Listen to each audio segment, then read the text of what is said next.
जय भीम. भाग 5. प्रवर्तनाच्या आंदोलनास पुनर्प्रारंभ. 1. ग्रामीण भागातील ब्राह्मणांचे प्रवर्तन. राजगृहाजवळ दूधकृट नावाचे पर्वताच्या मागे एक खेडेगाव होते आणि त्या गावात जवळजवळ 70 ब्राह्मण कुटुंबे राहत होती. या सर्वांना मध्ये प्रवर्तित करण्याच्या हेतूने बुद्ध येऊन झाडाखाली आसनस्थ झाले. तथागतांची तेजस्वी कांती आणि गौरवशाली व्यक्तिमत्व पाहून सर्व लोक तथागतांच्या सभोवती गोळा झाले.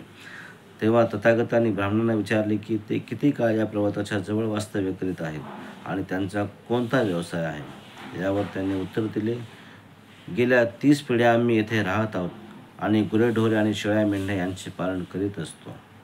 त्यांच्या धार्मिक श्रद्धेविषयी तथागतांनी विचारले होते. ब्राह्मण म्हणाले, निरनिराळ्या ऋतूंमध्ये सूर्य, चंद्र, अग्नी, जल, पर्जन्य यांची पूजा करतो. यज्ञ, याग, होम, हवन करतो. एखाद्याच्या मृत्यूच्या समयी त्यास ब्रह्मलोक जन्म मिळून तो जन्ममृत्यूच्या फेऱ्यातून मुक्त व्हावा म्हणून पूजा अर्चा करतो. तथागत म्हणाले, हा योग्य आणि सुरक्षित मार्ग नव्हे. या मार्गाने तुमचा काही एक फायदा होणार नाही. तथागतांच्या सद्धम्म मार्गाचे आचरण करा. खरेखुरे श्रमण होऊन निर्वाण प्राप्तीकरता काया व मनाची संपूर्ण स्थिरता आणि शांतता यांचा सराव अभ्यास करा. जे सत्यतेला असत्य समजतात आणि असत्याला सत्य समजतात अशा पाखंडी मतांचा स्वीकार करून ते सत्यतेच्या लाभाकडे कधीही जाणार नाही. जे सत्य आहे ते जाणणे आणि ते असत्य आहे त्यास असत्य मानणे हा संपूर्ण साधा सोपा सरळ मार्ग आहे आणि त्यामुळे खऱ्याखुऱ्या सत्यतेचा लाभ होणार आहे. जगात सर्वत्र मृत्यू आहे आणि कोणाची त्यापासून सुटका होणार नाही.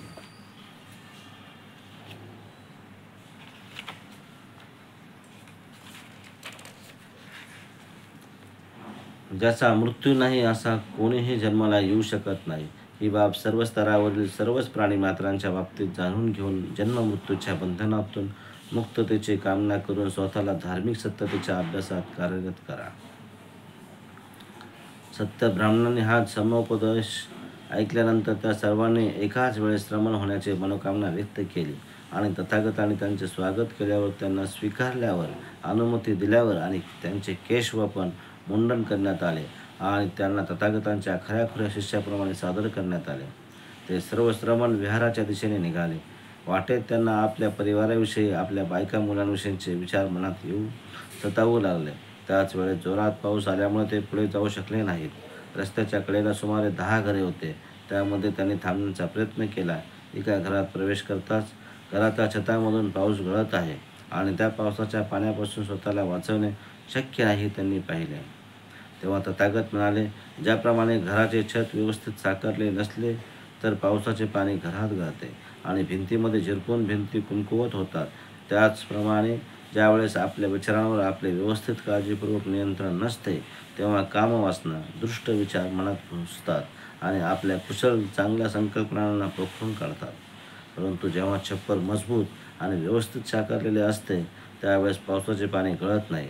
त्याचप्रमाणे चित्तवृत्तीवर नियंत्रण ठेवले आणि विचारपूर्वक वर्तन केले तर आपल्या मनात कुवासना निर्माण होत नाही किंवा अकुशल गोष्टी आपले चित्त विचलित करू शकत नाही.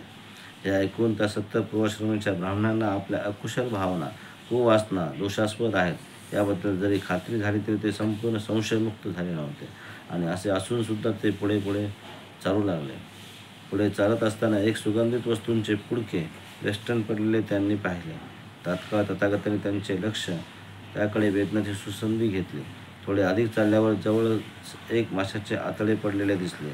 त्याच्या दुर्गंधीकडे तथागतांनी त्या ब्राह्मणांचे लक्ष वेधले आणि तथागत म्हणाले, जो हीन आणि नीच स्वभावाच्या मनुष्याची संगत करतो त्याची स्थिती दुर्गंधयुक्त पदार्थ हातात धरून स्वतः दुर्गंधित होणाऱ्या मनुष्याप्रमाणे होते. तो अधिकाधिक अकुशल आचरण करीत वाईट होत जातो आणि कोणत्याही गोष्टीत कारणाशिवाय दुष्टपणा तरबेज होत जातो आणि त्याचा स्वभावच दुष्ट होत जातो. परंतु सुगंधित द्रव्य हातात घेणारा हा स्वतः सुगंधित होतो. त्याप्रमाणे सज्जनांची संगत करणारा सुज्ञ मनुष्य अधिकाधिक सज्जन कुशल होतो, उत्तरोत्तर अधिक ज्ञानी, शीलवान व गुणवान होतो. या सर्व कुशल गुणात त्यास समाधान, संतोष प्राप्त होते. या गाथा ऐकून घरपरतनाची व विषयभोगाच्या सुखात डुंबण्याची आपली कामेच्छा म्हणजे आपण जे श्रवणाचे जीवन स्वीकारले आहे त्यास लागलेला कलंक आहे. अशी त्यांची खात्री पटल्यानंतर त्या पूर्वश्रमीच्या सत्तर ब्राह्मणांनी तो विचार सोडून दिला आणि शेवटी ते विहारात आले आणि धम्मचरणाने अहंत झाले. 2. उत्तरावतीच्या ब्राह्मणांचे प्रवर्तन. एके समय तथागत बुद्ध श्रावस्ती येथील जेतवनात विहार करीत असताना मनुष्य आणि देव यांच्या कल्याणार्थ त्यांचे मंगलतेकरता धम्मोपदेशात करीत होते. त्यावेळेस पूर्वेस उत्तरावती नावाच्या प्रदेशात 500 ब्राह्मण राहत होते. अंगाला चिखल, माती, भस्म पासून तपस्वी ऋषी होण्याच्या इच्छेने गंगा नदीच्या काठावर एका निर्गंथ साधूच्या आश्रमात सर्वांनी मिळून जावे असे त्यांनी ठरवले होते. वाटेत त्यांना वाळवंटात तहान लागले. एक झाड दृष्टीस पडताच जवळपास मनुष्य वसाहत असावी या आशेने ते घाईघाईने त्या दिशेने निघाले. जेव्हा ते तिथे पोहोचले तेव्हा त्यांनी मनुष्यवस्तूचे कोणतेही चिन्ह आढळून आले नाही. अशा परिस्थितीत ते मोठमोठ्याने आक्रोश करू लागले.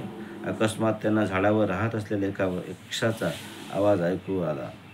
त्या यक्षाने आक्रोशाचे कारण विचारून ते ऐकल्यावर त्यांना येथेच पोटभर भोजन दिले. पुढे जाण्यास निघताना ब्राह्मणाने त्या यक्षास अशा प्रकारची गती त्यास कशी प्राप्त झाली याचा पूर्व इतिहास विचारला.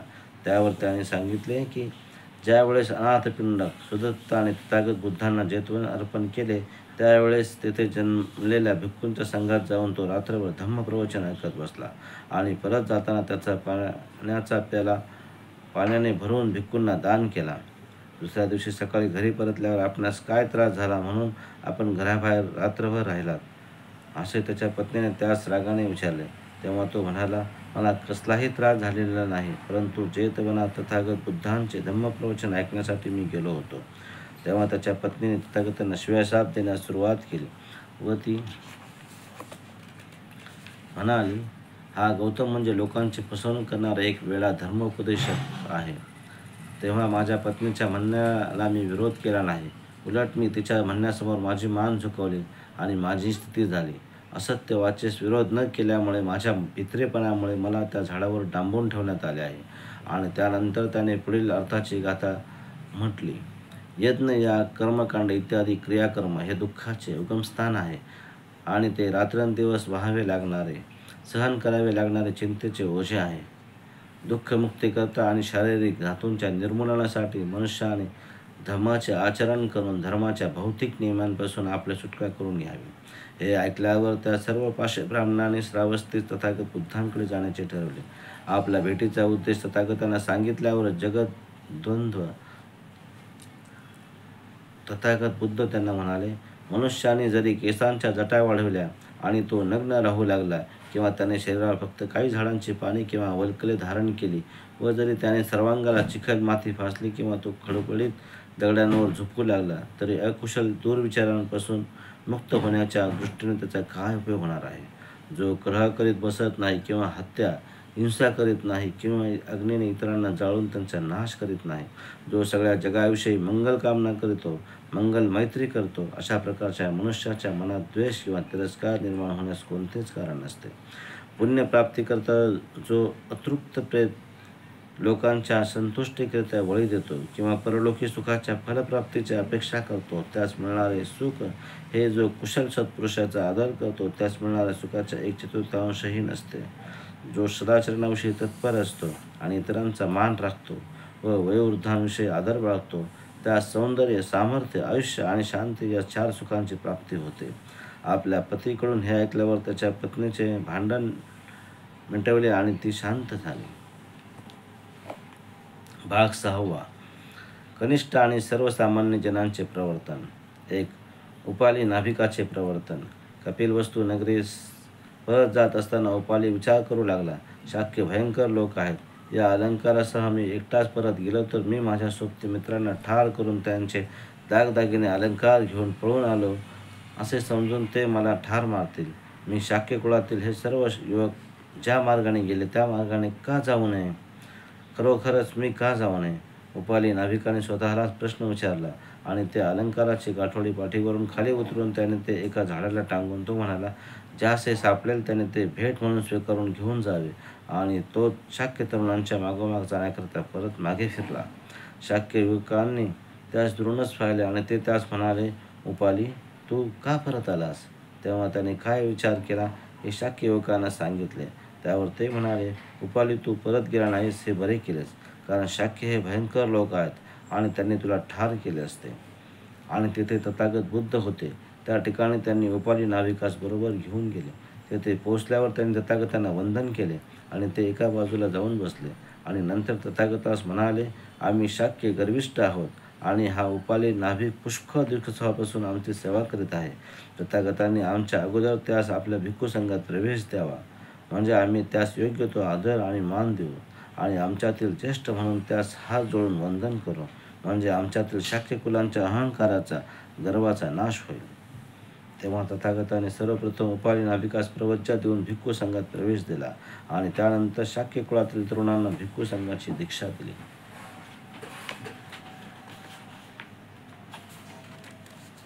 2. सुनील नावाच्या साफसफाई करणाऱ्याचे परावृत्तांत. राजगृहात सुनील नावाचा एक सफाई करणारा राहत होता.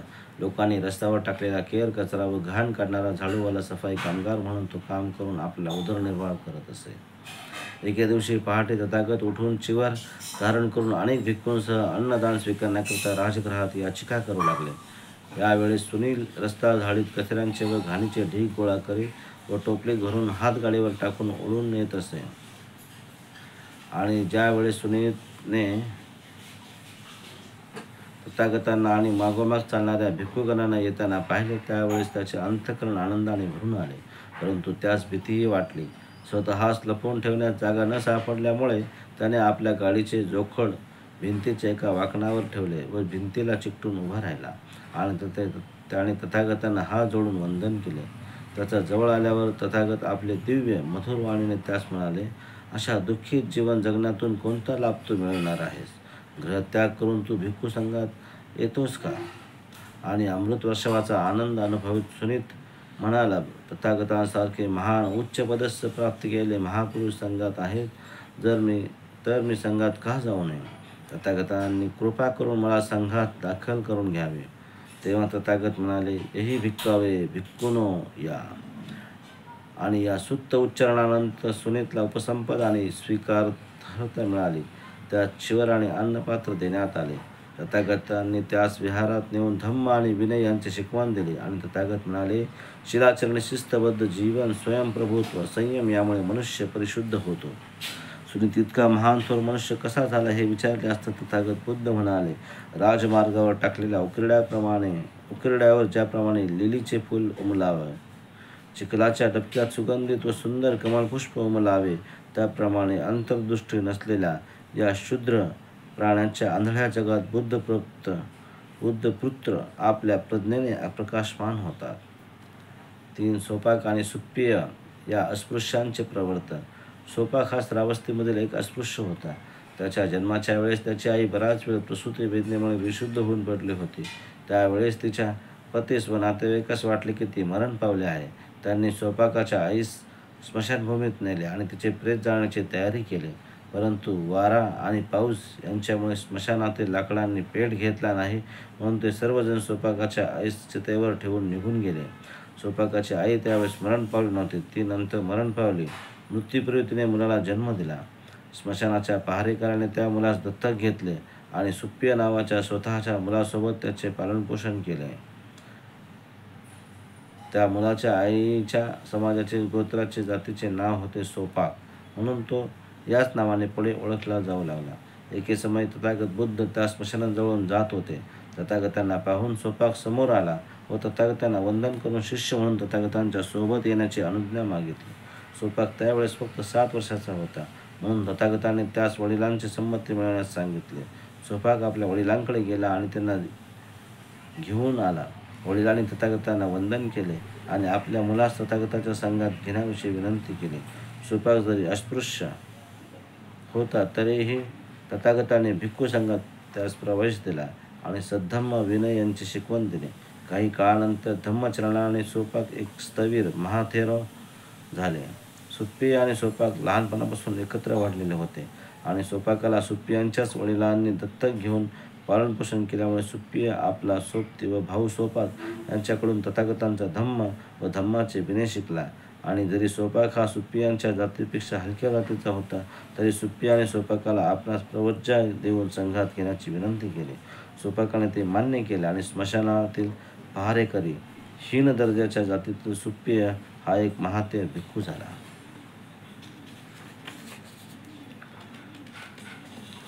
4. सुमंगल आणि इतर लोकांचे प्रवर्तन. सुमंगल हा श्रावस्ती नगरीतील एक शेतकरी होता. नांगर, कुदळ आणि विळा यांच्या सहाय्याने शेतात काम करून तो आपला उदरनिर्वाह करीत असे. छन्न हा कपिलवस्तू नगरीत राजा शुद्धोधनाच्या राजवाड्यात काम करीत असे. छन्नी हा एक कुंभार राजगृह नगरीचा राहणारा होता. कप्पतकूर हा श्रावस्तीचा रहिवासी होता. फाटका चिंदा पांघरून हातात एक ताट घेऊन तांदळाच्या दाण्याची भीक मागत जगणे हेच त्याला माहीत होते, म्हणून त्यास कप्पतकूर या नावाने ओळखले जाऊ लागले. मोठा झाल्यावर गवत विकून आपला उदरनिर्वाह करीत असे.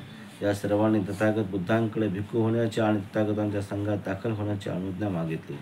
तथागत बुद्धांनी कोणताही विलंब न लावता आणि त्यांचे समाजातील स्थान, जन्म किंवा त्यांची पूर्वीची अवस्था यांची चिंता न करता संघात प्रवेश दिला. 5. महारोगी सुप्रबुद्धाचे प्रवर्तन. एकदा तथागत राजगृहाशेजारील वेळूवनात, जेथे खारींना आहार दिला जात असे अशा परिसरात विहार करीत होते. त्या काळी राजगृहात सुप्रबुद्ध नावाचा एक पीडित, दुःखी आणि दरिद्री गरीब असा महारोगी राहत होता.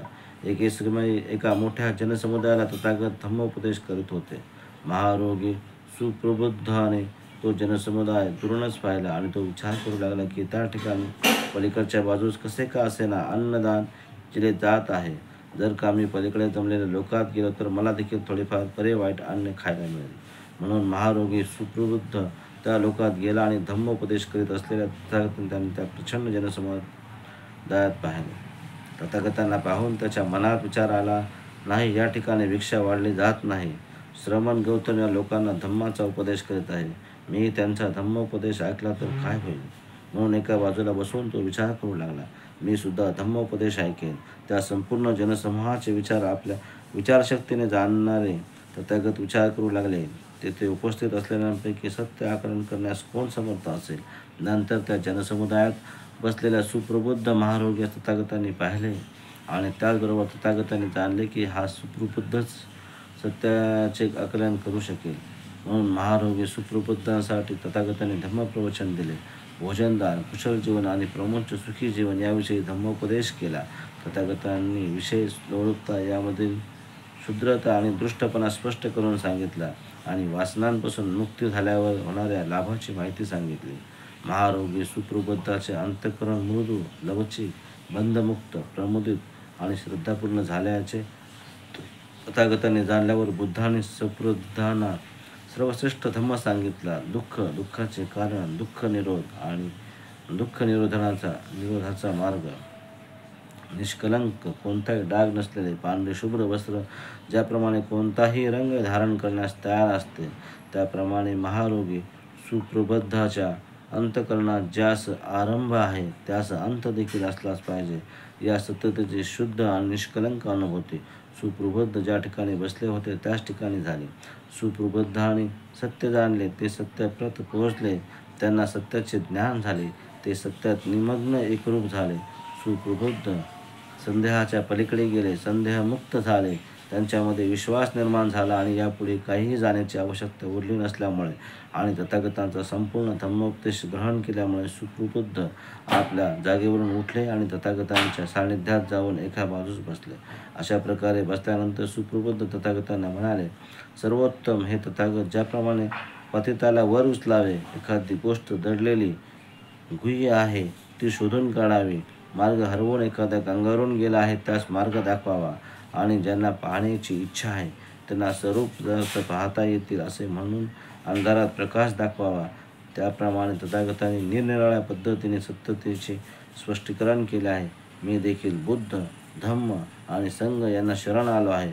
या क्षणापासून ते माझ्या आयुष्याच्या अंतापर्यंत आपल्या शरणागत उपासक म्हणून तथागतांनी माझा स्वीकार करावा. यानंतर तथागतांच्या मंगलवाणीने चैतन्ययुक्त, सिद्ध आणि जागृत व समाधान झालेल्या सुप्रबुद्धाने तथागतांच्या धम्मोपदेशाचे स्तुतीपूर्वक स्वागत करून त्यांचे आभार मानले आणि आपल्या जागेवरून उठून तथागतांना वंदन करून ते तिथून निघून गेले. पुढे अशी वाईट घटना घडली की एका खोंडाने सुप्रबुद्धांना खाली पाडले आणि शिंगाने भोसकून ठार केले. बुद्धाय जय भीम.